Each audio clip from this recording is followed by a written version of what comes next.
Dans cet exercice, on va se servir d'un taux d'avancement final pour calculer des concentrations en espèces présentes à la fin d'une réaction chimique. Donc là, on nous demande justement d'écrire l'équation en question, l'équation de la réaction entre la méthylamine et l'eau. Donc la méthylamine, c'est une base, donc elle va réagir avec l'eau en tant qu'acide.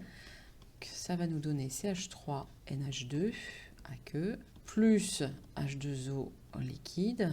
Alors j'ai un taux d'avancement qui est de 0,22, donc je n'ai pas une réaction qui est totale, elle est équilibrée.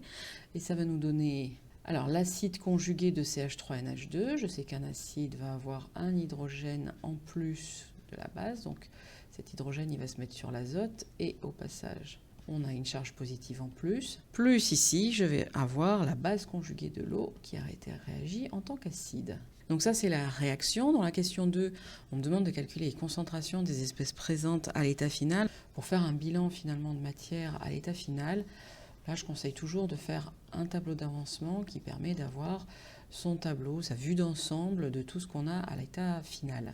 Il n'est pas nécessaire de le faire trop compliqué. En général, 2 lignes suffisent, l'état initial et l'état final. Donc alors, qu'est-ce que je sais pour la méthylamine à l'état initial? Alors je sais que nous avons une concentration de 1 fois 10 puissance moins 2 mol par litre. On a juste la concentration, mais je préfère quand même qu'on continue de travailler en quantité de matière. Donc une quantité de matière est reliée à une concentration par le volume. Je sais que N est égal à C fois V. Donc ici, initialement, j'ai la concentration de la méthylamine fois le volume qui a été ajouté. Certes, on ne le connaît pas, mais normalement, ça ne devrait pas poser de problème, ça devrait simplifier. Ici, on a 0 et 0, et à l'état final, on a CV moins XF, XF et XF. Alors, comment déterminer XF parce que je vais en avoir besoin pour avoir les concentrations de tout ça, je vais me servir du taux d'avancement parce que je sais que le taux d'avancement est égal à XF sur Xmax.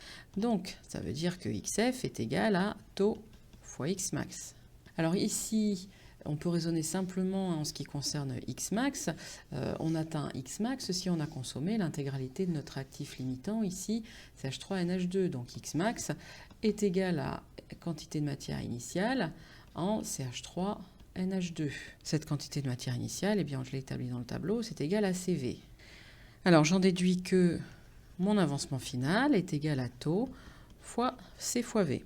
Je vais pouvoir commencer à travailler sur mes concentrations. Je vais travailler sur la concentration finale en CH3, NH3+, parce que je sais qu'elle est égale à la concentration en HO-, vu qu'à l'état final, ils ont tous les deux la même quantité de matière. Et ça, c'est égal à XF sur le volume de la solution, vu qu'une concentration, c'est une quantité de matière sur un volume. Et XF, je sais que c'est taux fois C fois V, divisé par V. On simplifie par le volume. La concentration finale en CH3NH3+, et HO- est de taux fois C. Alors là, j'ai les informations, je peux calculer. Taux, c'est 0,22 et la concentration C, c'est 1,0 fois 10 puissance moins 2 mol par litre. Les concentrations finales en CH3NH3+, et HO- est donc de 2,2 fois 10 puissance moins 3 mol par litre. Et je peux faire également le travail sur CH3NH2. Sa concentration, c'est égal à... Donc ce que je regarde, sa case à l'état final, c'est CV moins XF, c'est-à-dire CV moins XF sur V. XF, je sais que c'est taux fois CV sur V. Je vais simplifier partout par V. C'est égal à C moins taux fois C, soit C facteur de 1 moins taux. Je peux faire l'application numérique. La concentration C, c'est 1,0 fois 10 puissance moins 2, que je multiplie par 1 moins 0,22, ce qui nous donne 7,8 fois 10 puissance moins 3 mol par litre. Ainsi, là, avec ces dernières lignes, nous avons répondu à la question.